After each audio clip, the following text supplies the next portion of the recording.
Hello, everybody, and welcome back to the Cooldown Room. Today I'm with Joel Herman, who is a comedian and F1 fan from Finland. Yay! Hi, nice to Woo! be nice to be here. It's good to yeah, I'm a huge F1 fan and I rarely get a chance to talk to someone who is like at that same level with me. Yeah. Like I know like I'm from Finland, F1 and motorsports are a big thing here, but rarely do I get someone who's like as excited about it as I am. So this will be fun. Yeah, and there's definitely no shortage of excitement here. As you can tell, I'm like, let's go! I'm so excited and I love talking about F1. And I'll be honest, I think this is the most I've ever heard a Finnish person speak. So this is very exciting for us all, I think. Yeah, it's new territory for all of us. So, how did you get into F1 and when?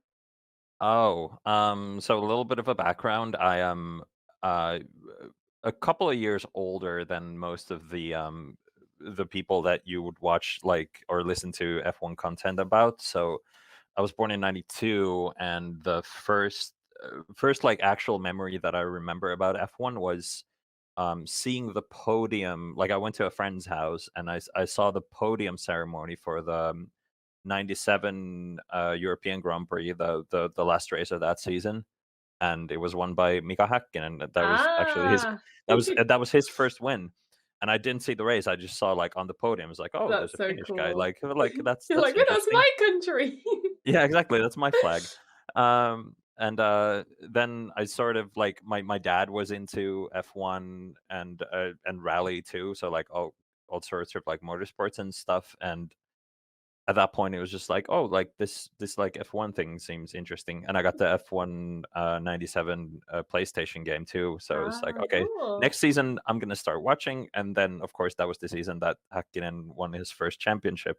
That's And the following brilliant. year, yeah, the following year he won as well, so I was pretty hooked from then on. Yeah, I that's did I did awesome. I did miss a little bit during, like, the Schumacher domination years, but, That's and okay. You yeah, probably the just couple of missed a years. load of Schumacher wins. You Yeah, could probably exactly. guess what happened. Yeah, it's a pretty easy guess. And then, yeah, the couple of years after that, but then, like, when I moved out and, like, got my own TV access and everything, so, from then on, it's been pretty nonstop. That's awesome. Do you have a favorite race? Right off the bat, you're asking me all these tough Yeah, I questions. know. 98 Monaco is pretty good. What else comes to 2012 Brazil? That's a modern classic. Mm, What was the German one? Was it 2018 or 19? which one? Because they both of those that you named were quite 18 was the one where Seb went off, 19 was the wet one. The 19 one then. Yeah. Okay, so that's actually my favorite F1 race of all time. So I'm glad you brought that one up because that one is just pure chaos, and I love a bit of chaos. So Yeah, yeah, that's exactly. And as long as it's not manufactured like the last two seasons. exactly, exactly. I do feel like some things have been getting a bit manufactured. I think we'll get into that a bit later because I would Oh, love to sure. hear a bit more about as a Finnish person, the motorsport experience. It's very exciting to me because being from the UK, it's a very motorsporty country. You know, we've had a lot of racing history here. Um, but it's obviously quite different to what's going on in Finland. In Finland, there's very much emphasis on like rallying, while in the UK, it's more like historic circuits and I guess single seaters and maybe like some regular cars just kind of driving around on tracks. It's very much track racing. Yeah. Um, so yeah, I thi what's the experience with rallying for you? Not much. I've watched one rally live, and I do follow it on the apps and whatever. And like that's been on and off for me since I was a small kid. And yeah, that got pretty boring at some point too, because there were the two French Sebastians, Loeb and then Ogier, one winning like 15 years in a row. So at that point, it's just like, okay, well, we'll pretty much know who's winning.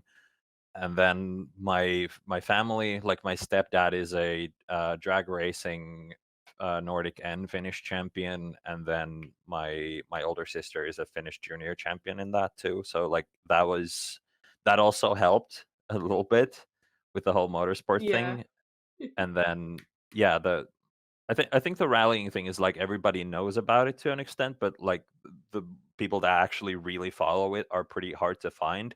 Or maybe it's like I think it might be also to do with the fact that I've always lived in cities or like suburbs at least. Yeah. And that seems to be pretty much a rural thing because you have those back roads where you can Yeah. just like be pretty sure that nobody else is coming along, so you can Yeah. just have a little fun.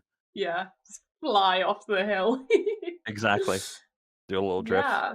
So I forgot if I think we talked about this a while ago. Did you know I met Mika Hakkinen?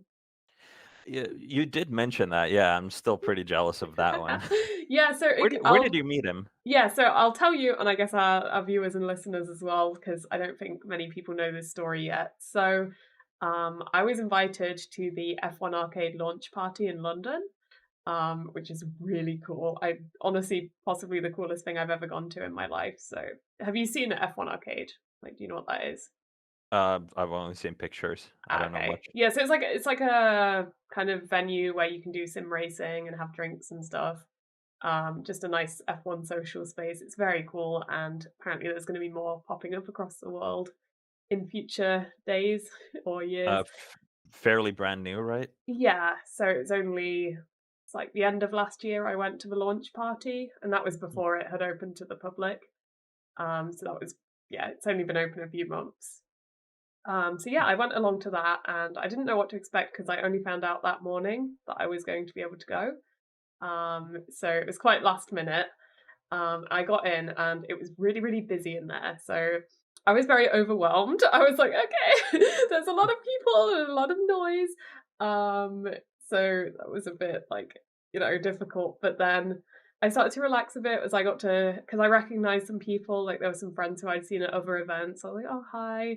I was able to meet some people, and it was just really great to just mingle with all the F1 fans. And then I went through to a different room because I was looking for someone. And all of a sudden, I can see David Coulthard and Mika Hakkinen are racing each other on The Sims. Like, I just walked Wow. in and they were doing that, and uh, I was like pinching myself. Like, Mhm. am I dreaming? Am I just like, how has this happened? So they're racing, and it's looking like a fun time. And then they kind of get up, and once they've finished, and there's a bit of a crowd around them, obviously. And this one guy, I did not know him, but he noticed my jacket. So I was wearing a Racing Pride jacket, and I do social media for Racing Pride, which is about LGBTQ plus inclusion in motorsport. And so my jacket had this like pride stripe down it like a rainbow. And this random person didn't know him. He like grabs me, literally grabs me by the shoulders, and it's like, oh my god, is that a pride flag? And I was like, yeah, it's a pride flag. And then he asked if I could get a photo with Hakkinen and Coulthard because he likes them and he's gay. So he wanted me to pose with them, which I don't quite get the logic, but you know what? I was like, sure. So he like brings me right to the like in front of them. Like he's literally pushing me by the shoulders, like steering me through the crowd. And I'm just there like, hey. And then there they were, Coulthard and Hakkinen, and they both shake my hand, which was like I was it was a moment. They were so nice. They took the time to say like hello. They were so warm and welcoming. Each of them posed for a photo with me individually and then one together as well. Um, and I think it was Coulthard like patted me on the back. I don't know why. So it was a really short interaction, but a really nice one. And then I was heading back to my group to tell them what had just happened because I had no idea they were even there. And it was my friend Richard Morris, who's a racing driver. I got to him and I was trying to explain to him that Hakkinen and Coulthard were in the other room.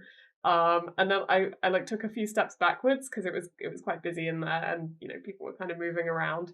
And I step backwards and I feel someone behind me that I kind of clonk into them. And I turn around and it's Hakkinen. So I literally just reversed into Hakkinen without realizing and like bumped into him, and I heard him go like, oops, behind me. I was like, oh my god. I just like reversed into Hakkinen. So that's that story. And I think that's a really fun story to tell because like where else do you get a story like that? Exactly. Like it sounded like a happy accident worked out pretty Yeah, well for you. absolutely. And it was just such a positive experience as well. especially being a woman, you never quite know how people are going to react because it's a very male dominated sport. And, sometimes people can make these assumptions that you're only there for like to admire the drivers or something ridiculous like that.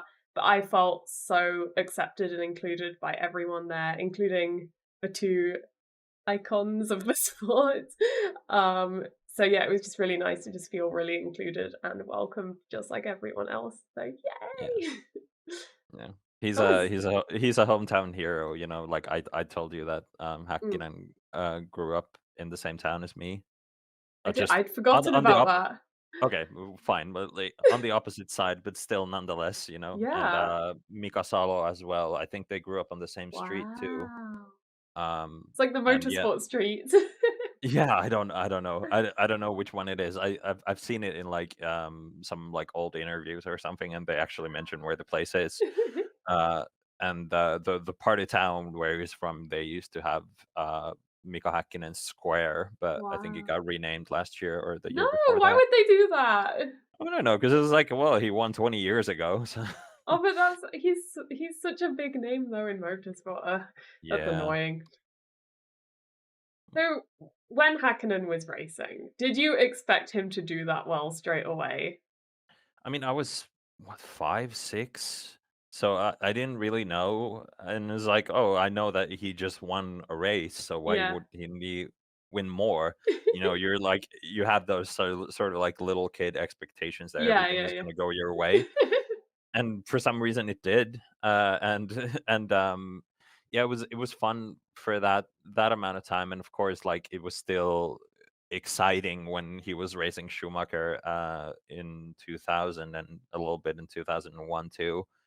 Um, but I think it's just I think everybody knew that he was on his way out. He was gonna take a sabbatical, which he still hasn't officially retired, as far as Yeah, I know.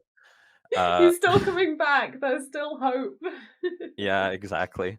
And well, then Kimi came along, so things changed in that sort of way Yeah. for better or for worse. I don't know, but still, we had a guy on racing at the top, Mm. so it was it So was what it was was your still good times for us. reaction? What was your reaction to Kimmy coming in? Like, did you see that he'd be such a legend that he became, or was he just kind of, oh, let's see how he does, or like what was the feeling in Finland? I think the feeling was that like, oh, he's super inexperienced and very young as he was at the time. Yeah, Now, like he was 22 or 21 when he came to Formula 1. Like now that's normal. But like in 2001 that was pretty much yeah. an anomaly. Like, who's this child? Yeah, and with such limited experience behind the wheel of like a Formula style car or what is it called? A single seater. Yeah, Yeah. Uh and he had a good season at Sauber, and then he got the McLaren gig after Hakkinen left. So, like, that first year was kind of iffy, but then he almost won the championship the next year without actually really winning races, which was weird. yeah. Like, he won one race and he finished the championship 2 points behind Schumacher. Like, that's insane. Uh, and then like it was just kind of like, oh, he's gonna be this. I think the feeling was because like he was pretty close in 2003, and then 2005 was also where like he finished second in the championship and not that far behind Alonso. And Yeah, then I think the feeling was this like, well, either he's gonna win or he's gonna become this like forever second. yeah. And luckily it did turn out pretty good in 2007 Yes. in a Just. pretty legendary fashion. Yes, I'm, Yeah, I'm sure so British fans remember that one too for the wrong reasons. well, that's funny actually because this is exactly where my Formula One story begins. So I actually started in Okay. 2007. Hmm. Very similarly to you, I was a Lewis Hamilton fan. He was just the British guy who was winning. I was like, that's my country. And, I just watched him and supported him, and then he went on to win a championship fairly soon after. So, Yeah, the cinematic parallels between our F1 beginnings. And I was yeah, probably right, about right place, right 5. time. Yeah, exactly. So, Yeah, it's very cool, and especially now seeing what Hamilton has become, like, he is arguably the best F1 driver of all time, like, statistically so anyway. Yeah. It's just so fantastic to have seen this guy that I just randomly picked him when I was younger to Mm. where he is now. I mean, Um, everybody. I think everybody knew he was gonna become a champion at least once, but yeah, 7 is a bit of a 7, stretch. almost 8. Yeah. You wanna get into that too, I or don't I don't know? know, I don't know. Yeah. Nah. It's a risky territory.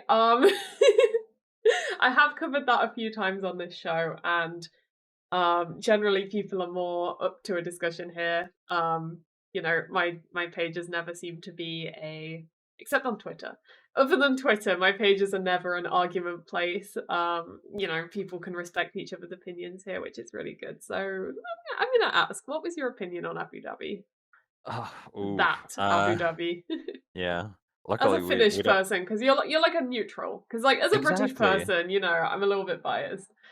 Yeah, luckily, we don't have like a Reddit discussion thread going on about this podcast, so Yeah, we're all right. we're not taking the worst of it, Yeah. I No, we're so think. small, no one's gonna mind. If people don't like it, they can just turn off. Perfect. Yeah. I don't have a controversial opinion on that one. I just think I have a rather factual one, which Okay. was that rules were not followed, and that's it. Yeah. Like it should have been handled differently. Like either bringing the safety car the lap earlier by getting all the lap cars out of the way, or just finish behind the safety car, but not like that. Yeah. No, I completely agree. And like Um, whatever the outcome would have been, I don't give anything. Like I don't have an opinion on that, but just yeah. do it the right way. I completely agree, to be honest. I think, as someone who does like Lewis Hamilton, obviously I would rather he came out on top. However, I also do like to look at things very objectively and factually. So yeah, looking at the rule procedures, the rules were not followed as standard. It felt like things were changed purely. I don't believe it was to rob Lewis Hamilton or anything like that. I don't believe it No, was a no, targeted attack.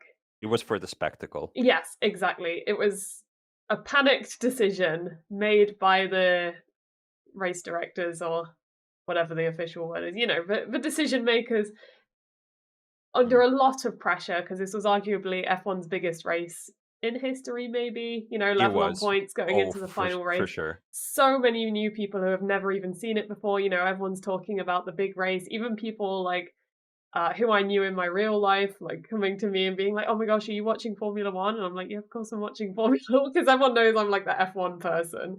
Mhm. So everyone was like, Yeah, "Yeah, I'm same. gonna watch F1." Being on the world stage like that, people aren't gonna quite understand a safety car finish. So I feel like they just panicked and were like, "We can't end this under the safety car." Mhm. And then yeah, things obviously went a bit wrong. Which brings us to the discussion point that we mentioned briefly earlier of the spectacle. Yeah. Um, I was gonna follow with that too. yes, the segue. See, we're in tune here. So a lot of people were saying, oh, maybe they could have thrown a red flag and just restarted the race, and then they would have been able to finish while racing. I feel like that's what we just saw happen in Australia, Mhm. in my opinion. I I don't know if it was a necessary red flag or at least there was definitely some element of for the spectacle Mm, going on. I'm pretty yeah, sure the stat is that we hadn't seen many I think it was like there was one red flag between 2018 and 2019 or something. And now it feels like could we're be. getting red flags every few races.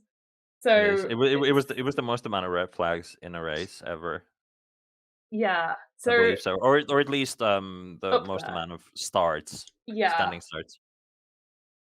So yeah, it's an interesting one, and I definitely feel like the standing start was for the spectacle. And honestly, I am not opposed to a standing start. As an enjoyer of the spectacle, I do love a standing start. um, but it kind of Mm. takes it leads to problems as we've seen. We had Yeah, several people's races ended. We had Sainz picking up a penalty that ruined his race, despite it not actually doing anything because Alonso was fine all kinds of controversies, really. So I don't know. What would you have done? I think first I would get rid of standing start procedure following a red flag. I think that's Devastating. yeah. I think I I agree, but like, nah. and like for me the whole thing is like okay, the whole point of qualifying is that you get a qualifying spot wherever it may be, and then you have to defend that into turn 1 on the first Yeah, lap. After that, you've earned your place on the track, and that cannot be taken away from you. So yeah, that in that sense, like the rolling start is sort of like a backstop to it as much as it can be following a red flag yeah. situation Kind of or a like a safety car. safety car restart. Yeah, Exactly.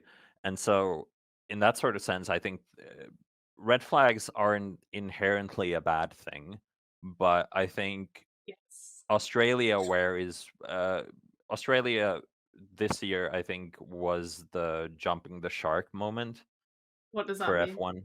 F1. It means that like we've gone far too like we've gone too far with the spectacle. And I think Yeah, like this is the beginning of the end in sort of that sense. Like it's gonna get worse from here. That's what jumping the shark means. right. And I think either there has to be a massive rules overhaul or it's gonna get much worse than this. Yeah, And I think they were reticent about putting on like a safety car ending because people complained after Monza last year. And yeah. But I don't get that though, because it's this. A lot of it was the same people complaining after Abu Dhabi that the rules weren't followed, and then complaining when the rules were followed. So personally, I think the safety car finish in Monza was completely fine because that's what you're meant to do.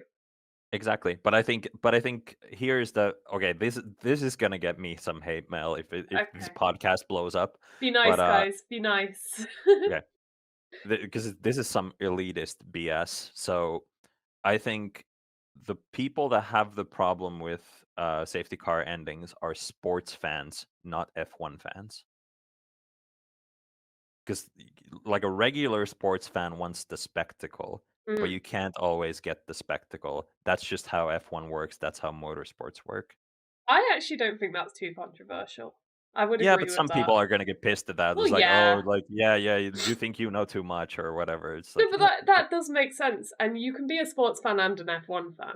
It's just it's yeah, just a but they're matter of different things. what kind of yeah, exactly. Because I'm not really a sports fan. I don't really enjoy any other sport besides motorsport. Mm. I only really care about that. I'll like watch the Olympics if it's on, but even then, it's like there's no particular sport I go for. That's basically my sport. My sport. I don't know the word. What I watch. It's the sports I watch. Basically nothing except the Olympics. But Mm. Formula One, any sorts of motorsport, Formula E, Formula Two, Formula Three. I love DTM as well, and I've just started watching BTCC, which is a British series, and GB3. Shout out to GB3. Anyway, so I'll watch. What are your thoughts on the DTM finale in 21? Oh boy. Oh boy. Don't get me started on that one. That was a mess of the highest order, in my opinion. I don't really have a specific thought on what was right or wrong. Well, there was a lot of wrong, but I don't really think there's a solution to it, if that makes sense. And Yeah, I'm just glad my boy Alex Albon was not involved, because that's why I started watching DTM. Because he was in it. So I was like, yeah, but go Alex. but poor Liam. I felt so bad for Liam. It was like there was no need. There was no need. And then it was If any of you don't know what you're talking about, go watch Josh Revel's video on this one. I didn't know he'd done a video on it. Yeah, But that's that's how I know cool. about the whole thing. Highly recommend. I believe it was Josh. I think yeah, it was I'll give him probably free Josh. publicity. Yeah, Yeah. yeah. No, it's okay. Josh is an enjoyer of the Cooldown Room because he was on it, so it's fine. He's allowed all the publicity he wants on here. We were actually mentioning him last episode as well. Whoever it was, I think it was Neil I was with last episode. Oh, good. We were talking about him. He's great. He does some great videos, and yeah, it's great to see. So Yeah. yeah, go Josh. I was trying to think of something with DTM. Yeah, that was my first season of DTM. That one. So Yeah. it was a little bit of a a bit of a spicy introduction, I guess. Mm. But it was fun. I do like DTM. I only watch like F1 and the feeders and WRC. Did you watch W Series? I did. I did watch. I didn't watch the last season all that much, but I did watch the one before. Pretty much every race, and I think that series could have been done a whole lot better too. Yeah, And they it's needed more unfortunate money, what happened. especially. They were very, very Mm. underfunded, which is a big problem. Did you have a favorite? Well, Emma Kimiläinen, because Ah, of Finnish. course. She's so cool. She has kids. Like, that is so Yeah. cool to me. Like, the idea Mhm. of someone being like a whole mum, like a parent, well, Yeah. a mum parent, and then I like think coming along. and yeah, she's cool. She's like she does a lot of good for women in motorsport in general, but I think the W series was a bit sort of a failure in that too. Like it didn't really feel like a junior series, which Yeah, it should have. Like it should have yeah, been a place where women could like advance in single seaters, but I it just ended agree. up being like their own series. So like Yeah, what if the winner of the W series was guaranteed a seat in F3? yeah. And it felt like Jamie Chadwick kind of just stuck around for, was it all 3 years she won it? Yep. And here's some interesting information. Apparently, Mhm. Jamie Chadwick was offered a seat in Formula 3, but she declined it. Yep, that's what I heard too. And I So, think that sort of ruined the whole thing too. yeah, because it's like But if you don't want she to had progress, yeah, and but I think she had some financial issues that were related, but she was offered a seat nonetheless. yeah, it's interesting to me. It's very interesting. Yeah, but like Sophia Flourish has talked negatively about the W series Yes. as it was happening too, and like I think she was right on the money with her comments. I don't know. I agree to some extent with what she was saying. I don't agree that because she says that there should not be any women only series, and I disagree. I think it's fine to have Oh a yeah, that female one. Yeah. series. Mhm. Yeah, that's the main comment I've heard and disagree with from her because I think right now it's needed. In the future, when there are more women in motorsport and it's more equal, it won't be needed Mhm. anymore. That's fine. That's good. It'll be good when it's not needed anymore. But right now, like looking at F1, looking at F2, there's no women. Looking at F3, there's one woman. You know, Yeah, that's and that's fair. that's not a Yeah. balance. When it's basically a 50-50 on the planet, right? Like Yeah, I think it's a the 50-50 whole here, you know? it is. It is, and the main comment that I agree with Flourish was the fact that like yeah, women need to compete with men and like not only with each other because Mm, that's not gonna do anything. Like yeah. that was the one where it's like yeah, sure, like do the W series or and do something else too in the meantime, or Yes, like exactly. do the W series for 1 year, 2 years, and then Yeah. go somewhere else. And the thing is, we wanna see women fighting at the front as well. Like, it's great seeing women compete with the guys, but if they're Mm, not actually succeeding, then it's not the most inspirational. Like, no offense to Sophia, but she's a little bit of a mm. back marker, which can Well, make it how's a little bit tricky. I know watching DTM, it was like always the two women were at the back, and it's a little bit like, yeah, and we know women are just as capable. It's just a matter of getting the opportunities for more women to get in so that the talent pool is bigger, so that more women can succeed. So, exactly. Single theaters were still always behind, but like other series like the DTM style kind of car racing and rallying. Yeah, we've seen women yeah, succeed there, some fantastic women. And through and the years as well. endurance too. Wasn't I don't really watch endurance at the moment. I'm trying to get into it, but it's a lot. It's a lot So to endure. yeah. Like I very much like to sit for a whole race and I don't know if I have it in me to watch like a 24-hour race. So I always just tune in for the last hour or so. Yeah. Um Le Mans is fun to put on the background for the whole thing and yeah, just like I have can it on imagine the that. Like the screen. vibes, you know? Like Yeah. you're just kind of chilling and going about your day-to-day life, but there's some racing on. That's nice actually. Yeah, Because I'm and very every much now and a then you glued to just the take a screen beat. kind of person. I'm always like, Mm, mm. who's winning? Who's overtaking? I want to see action. What was I going to say? Was it? I'm going to pronounce her name wrong because I think she's French. Dorian Pin. Yeah, yeah, So, yeah. sorry if I pronounced that wrong. But she was on the front row, pole position? Pole position? E I I don't know the know. person, and I know she's had recent success, and, Yes, all very good. shout out to her. Hooray! That's another thing. It helps as well for, I guess, women in motorsport or just any sort of inclusion in motorsport if you engage on social media. Like to the viewers and listeners who are perhaps wanting to support series with women in it, just tweet them, Yeah. interact with their socials. Whenever I saw W Series tweets on my feed, I'd always like them or drop a supportive comment, just to show that there is that interest and that support for it, really, because there's always going to be a lot of hate, especially for women. Like you see so many comments online that's like, "Oh, women can't drive," or if there's a crash, they're like, "Oh, typical women." So Oh, it's yeah, 'cause annoying. men never Men crash. have never crashed in their lives, never happened before. Mhm. Yeah, yeah, it's annoying. It's annoying. I do wish it would be more equal, but Yeah. it's the I world thi we live in, I Yeah, guess. a lot of knuckle dragging in sports, especially for some reason. I don't know why it brings the worst in people sometimes, but it Yeah. does. It's sad because sports should be a thing where everyone can come together and enjoy it regardless. We're from two completely different countries, and here we are coming together to talk about something that I guess unites us in terms of Yeah. like, we have a shared passion, and that's great. And that's Mhm. actually how I feel about Eurovision. I know we've got really off topic now, Oh, yeah. but I really like how, I don't mind. all the countries come together and it's like it's a big Yeah. party. I feel like motorsport or just all international sport should be more like that. Everyone can just come together and have a good time. Obviously, support your favorites and root for them, but it's not the end of the world if they don't win. Like, you don't have to start throwing stuff and attacking people. Yeah, It's exactly. just, yeah.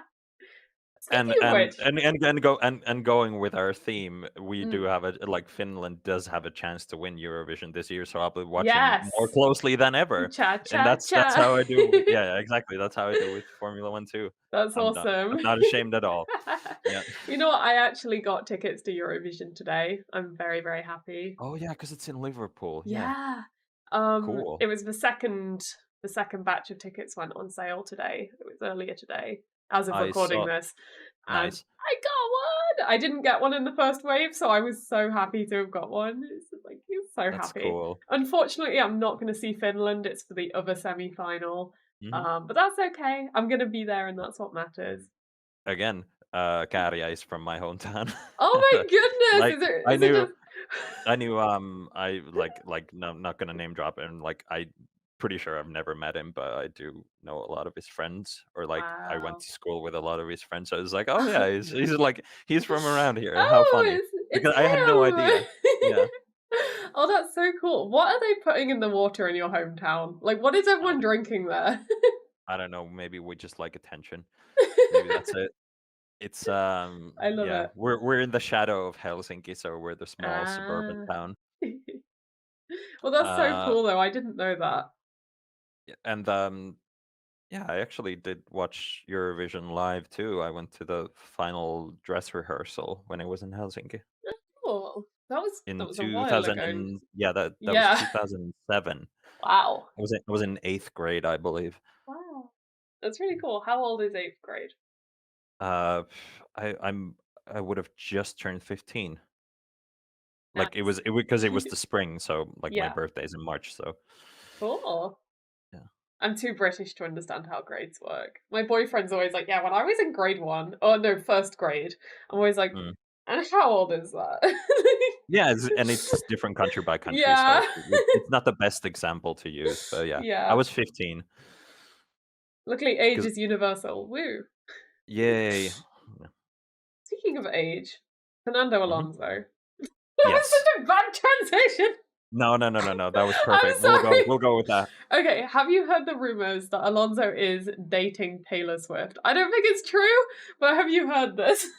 I heard it yesterday, and I like because somebody was making a Reddit joke, Yeah. I think in Formula Dank or something, Mm. and I just like Googled it and see like, oh, it's just a rumor, whatever. Yeah. It would have been fun because I used to be a huge Taylor Swift fan too, so it was like, oh, my two worlds are colliding here. Yeah. No, I've seen so many people saying just that, like that their worlds are colliding and such. It's like, Hmm. I think what happened was it started out as someone made a joke. I don't know exactly where it originated, but someone must have joked it. Someone else must have joked it. It must have become a bit more of a joke. And Yeah. then the joke must have spread across platforms from whichever platform it started on. And then, like, maybe someone semi-large picked it up, like maybe a small journalist or something, and maybe tweeted about it on their own account for fun, and then gradually it's Uh, kind of just escalated. And then I don't know if you saw, but I think it was earlier today on TikTok, Fernando Alonso posted like a video, and it was him winking at the camera with a Taylor Swift song playing. okay, like he's embracing the He's memes and embracing the it. rumor He mill. is embracing it. Or yeah, so that's funny to me. That was really funny. And the comments is just as funny as you'd imagine. Like everyone is like absolutely dying. It's so good. Mhm. Yeah, Fernando has a lot of, shall we say, interesting qualities about him, and I don't always agree with them, but like that's his thing, not for me to discuss or judge, but I do like the fact of like how little he cares now. I look, yeah, exactly. Like he's I don't want to say he's being like Kimmy and that he doesn't care, but like he's a bit No. more like I don't know, he's less restrained. I think he's always been Mhm. a bit unrestrained, like if you know what I mean by that. Like he's always Yeah, been yeah. quite he's always been himself, let's say. And I think even Mm. now, like coming to the end of his career, like he's really just letting loose and having fun. And that's Mm. And now important now when he's got a car now he's got a car that he can put on a podium, so yeah, which is it's so all working out well for exciting. him. Yeah. And he's always gonna be the guy who beat Schumacher. So, like, nobody can ever take that away from him. Nico Rosberg. I mean, yeah, but, like, for a championship. Yeah, yeah, yeah, yeah. No, So, exactly. That's exciting. yeah, yeah. So, like, he's always gonna be that guy, so he's always gonna be Yeah. a legend no matter what, so now you just have And a fun. two-time world champion. So Yeah. yeah. I mean, what do you think of Aston Martin being in front? It's kind of weird, but it feels right almost. Yeah. Like But exactly how I feel too. It was, for me, it seemed like, yeah, obviously everybody has these grand plans and, like, oh, in this many years we're going to be fighting at the top and blah blah blah blah blah. But the way that like Lawrence Stroll was talking about it and the money he's invested into it and like the sort of changes he's been making and mm, he's doing his stuff, like the money stuff, the resources, like allocating all of that, and then he's letting the people who know better, like, take care of the rest, and yeah. so, like, And he's that's a he's brilliant at yeah, that. that is a great way to do it. He scares me though. He does scare me. A bit, yeah, He and, gives like, obviously, there's gonna be one seat that's always filled as long as Lance is racing. yeah. So, I don't know, like, Lance is a good driver, of course he is, but, like, is he a championship winning driver? I like you. You have some really good opinions. Because a Yeah. lot of people are like, yeah, but Stroll sucks because he's a pay driver and he doesn't deserve his seat and such. Like, he's a good driver. Is he championship material? Not necessarily, but he is still a good driver. Like, he is at the level of all the other F1 drivers. Watch his Formula 3 season, the year before he entered Formula 1, and Yeah, then ask if he's a Formula 1 driver or not. he That's was it. he was kind of cracked that year, I will say. He did win a lot. Like, of course, like, yeah, Perez beat him, and, how was Massa against him? I think they were, like, similar level. I think Massa beat him, but that's like, Stroll was very much a rookie at that point, I think. So Yeah, he was still a teenager. exactly. So I never pay too much. But that's the thing. It doesn't really matter who beat who because sorry, I was gonna have a drink and now I'm like, I'm onto something. I can talk if you want. No, it's fine. It's just really interesting how like junior careers work because Mhm. like Albon beat Verstappen in the karting championship. And Yeah, now but he's look at older. yeah, but now look at them now, if that makes sense. Like, Hmm. we saw what happened when Verstappen and Albon were up against each other in a team. As an Albon fan, don't worry, I fully understand. um, but yeah, it's just really interesting how it works, how the same people can encounter each other, and how different abilities can change, and how people can grow and evolve with a car. Like the whole Daniel Ricciardo case is really interesting to me because we know he has a lot of talent, but it was just that McLaren was not gelling with him. So yeah, it's interesting. Sure, and I think Ricciardo has sort of, I think, overvalued himself in a way where like it's impossible for him to be in the same similar position where he was, because like that Renault move was a mistake. Everybody knows that. Right. And I think to an extent, the McLaren move was just as well. He got that one win out of it, and that's great for him. Yeah. But I think, or maybe he was being pushed into a corner at Red Bull. I don't know. Yeah. I mean, I hear varying things. Obviously, we'll never know. Well, we might know one day. Daniel Ricciardo, drop the book, please. Hmm. Um, but yeah, it's really interesting, and it's interesting as well to think about what could have been. So, what Yeah, do you think would have happened if Ricciardo had stayed at Red Bull? he would have been pushed into a number two driver position. I think it would have been a Vettel Weber situation, Makes and sense. Ricciardo would have eventually quit anyway, and I think that would have been the end of his career, Just or fully he would quit have. from Red Bull. Yeah, I think yeah, either that or like enter like a real back marker team like a Williams or a Mm. Haas or So, with something that like that. logic, does it make sense why he joined Renault in the hopes that they'd pull an Aston Martin and be fighting at the front? Of course, I understand the logic, but and I think everybody understood the logic Yeah, at the time too. But in hindsight, it was a mistake. yeah, But like I don't know. There's something, and like this is me reading into people way too much, and like people that I don't know and I've yeah. never met. So take it with a gigantic pile of salt. But I don't think he's as happy as he says he is. I don't think so. When you watch his interviews, like right now wearing Red Bull gear, I just don't see it. Like he wants to be in the car. He wants to race. Yeah, But I'd I I'd think agree. that was the only move he could make. Yeah.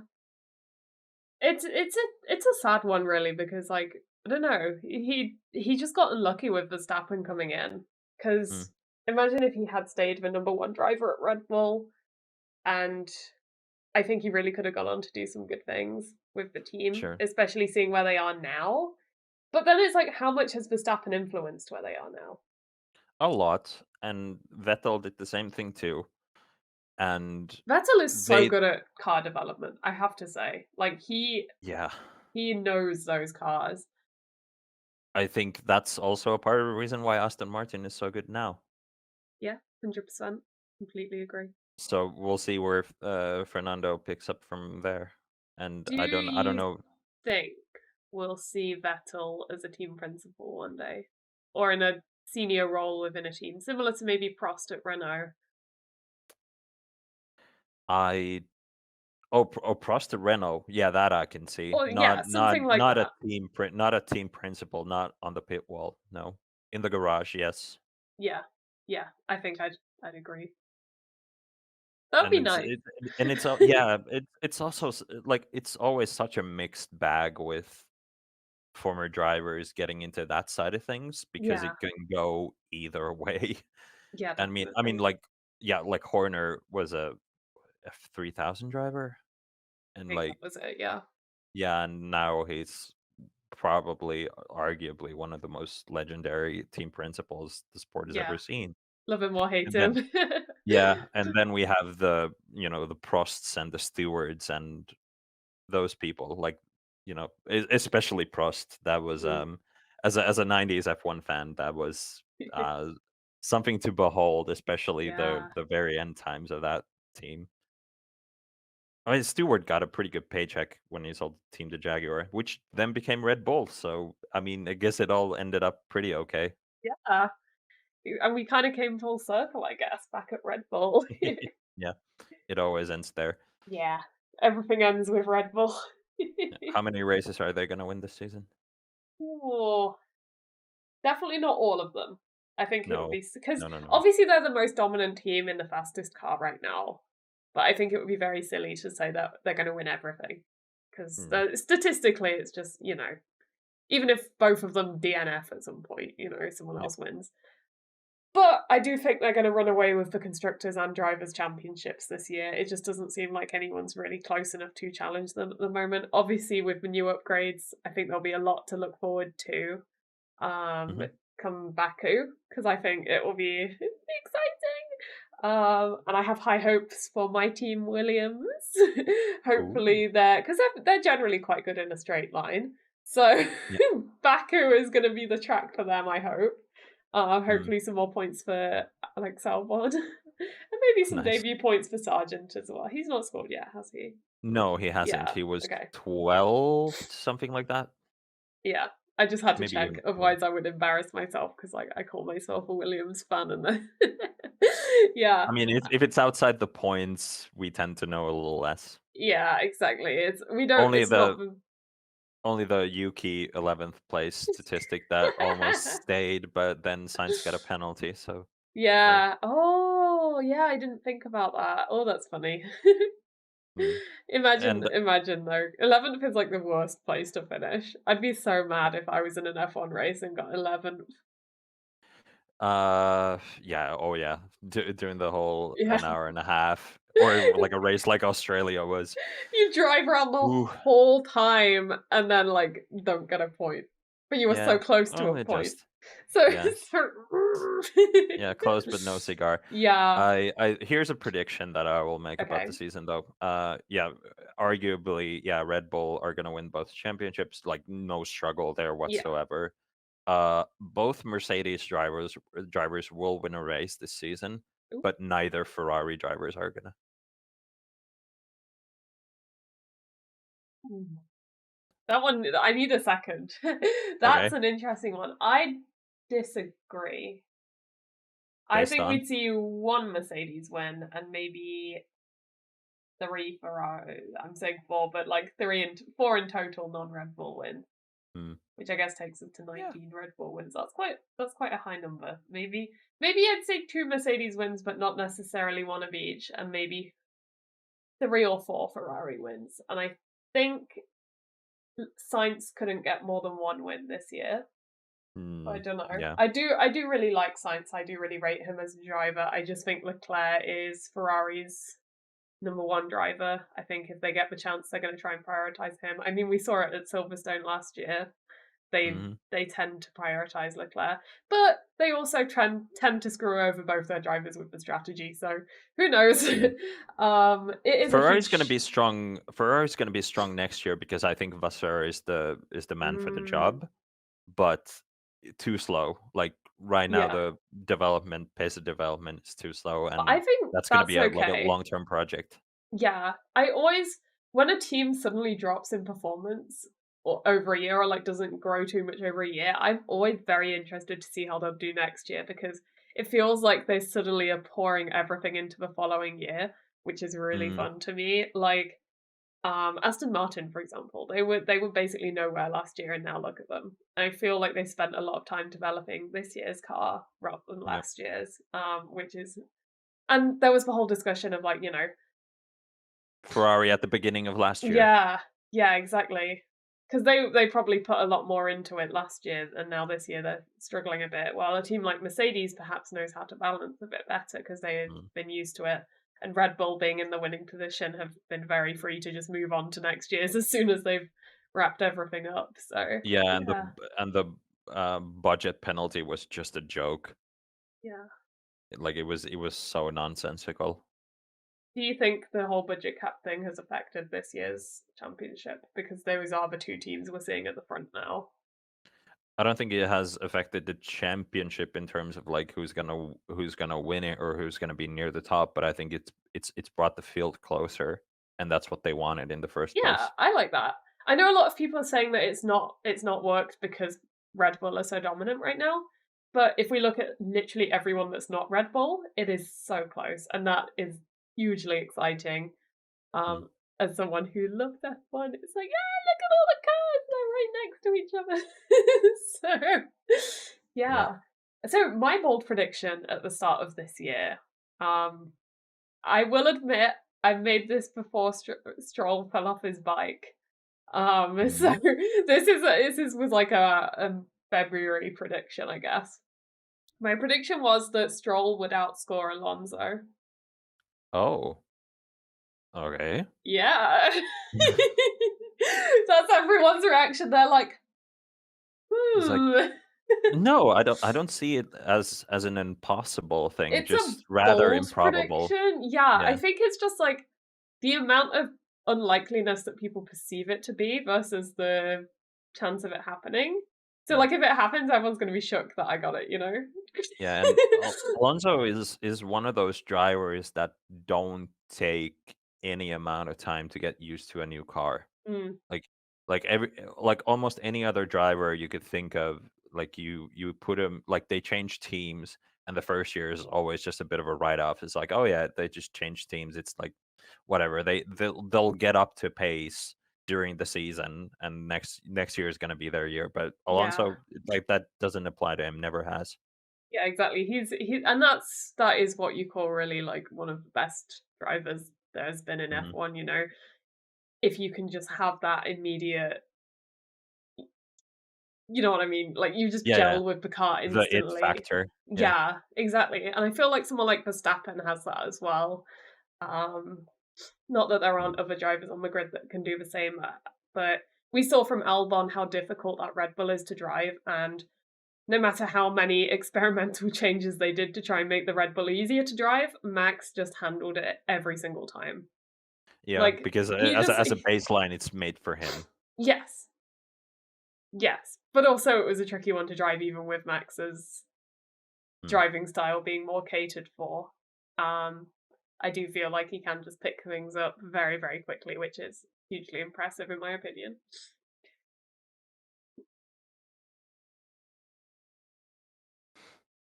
I get the sense you're like, Yeah. no. Mhm. No. I mean, I can just disagree ever so slightly, but That's fine. I'm an Albon fan. It's in my favour for you to disagree. sure. I Because I'm mean, basically saying Verstappen did what Albon couldn't. And you're saying, well, Albon literally couldn't, if that makes sense. yeah, and kind So, of at the time that it happened, I was a bit salty about the whole Gasly incident for two reasons. mm, One, that Gasly got dropped because I think that was too quick too soon, yeah. and I think it should have been Kvyat and not Albon. Yes, interesting discussion there. Because Fiat was also dropped too early by Red Bull. So Yeah. he really did deserve the second shot. And he He was outscored Ricciardo in their, like, only full season together. Yeah, Kvyat is hugely underrated. I feel like a lot of people only see the whole torpedo thing and nothing else. Mhm. What's interesting about Red Bull doing Albon up to Red Bull was because it was a great way to compare every pair that were kind of unknown. Like we didn't know how, True. because by putting Albon against Verstappen, it allowed us to compare Albon and Gasly because it was basically how they both fare against Verstappen, if that Yeah. makes sense. And So also that's how to Gasly compare and them. Kvyat. Gasly and Kvyat, see which one of those two is better. And we'd already seen Albon and Kvyat earlier in the season. So Mm. I think that's where the logic came from because I agree, as an Albon fan, putting a rookie in the Red Bull, it's a Mm. bit of a decision, you know? Yeah, even Um, Max didn't get the promotion that early. yeah. So yeah, but Albon really rose to the challenge. We saw him just absolutely, take the reins of that car, and he had that stunning Red Bull debut at Spa. He overtook so And many people, which was so amazing to see. yeah, he had an excellent couple of races. Mhm. Um, yeah, Spa, And then then Brazil happened. Brazil, and then Austria 2020. He should Yeah. and he should have won Austria 2020, no question.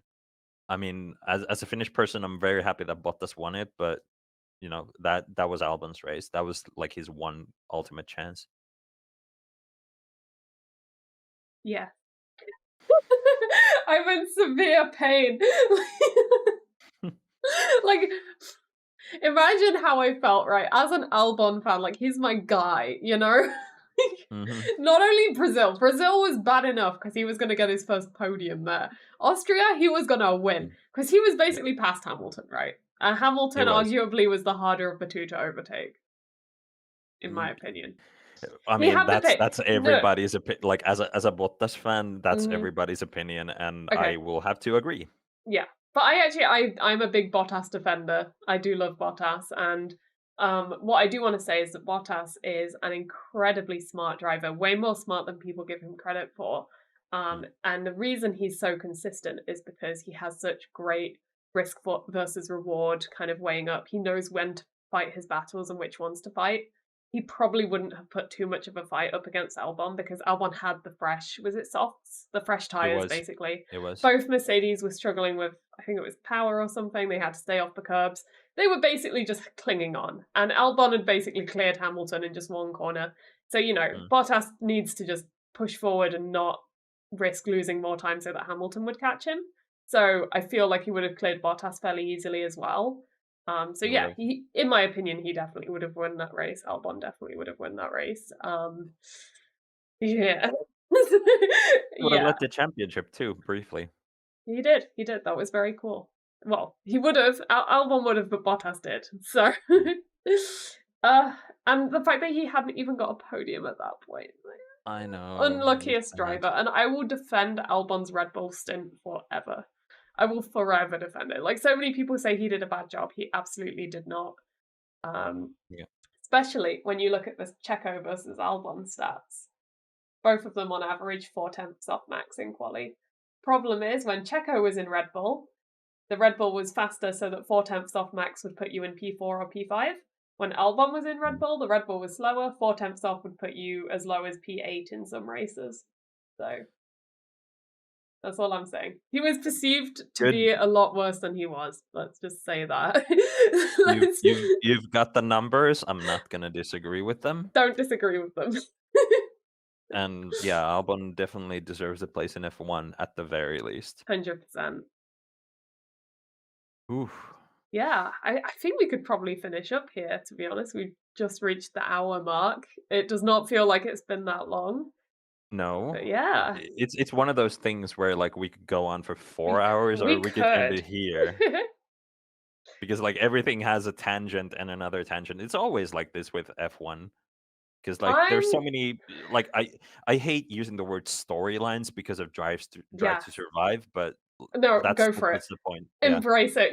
I'm out here like this story arc, the character arc, like I'm out here talking about it like it's a TV show. It is Redemption era. entertainment for the masses. That's what it's all Yeah. about. Exactly. I think we should definitely have you back. I think you've been a fantastic guest, and we've been able to talk about so many really exciting and unique things that I haven't quite covered with my other guests. You have a great knowledge, so I'd love to have Okay. you back. Well, thank you. We'll do that. And also since at the top of the show you did introduce me as a Finnish F1 fan and we barely Yes. even touched on the history of Finland and Formula 1, we We'll should get there. We'll get yeah. there. We'll do that. We'll have to do a Great. deep dive or something. Yeah, Let I'll be us happy to know assist. in the comments of whichever platform you're on what you'd like to hear about Finland for a future episode. We'll take the ideas and we'll get back to you. So Awesome. yeah. Do you want to do the outro? Uh no, that's all Okay. on you. Okay. I've got nothing else to say for the moment. So, Okay. thanks Normally for having me on. cool. No, normally I start trying to do the outro and then like Neil will jump in and just be like, thanks for watching everyone. Be sure to like and subscribe. Oh yeah, that sort of thing. Yeah, so like Yeah. I'll just say it. Bye everyone. Perfect. Be sure to like, drop a follow, subscribe, ring that notification bell. Tell all your friends.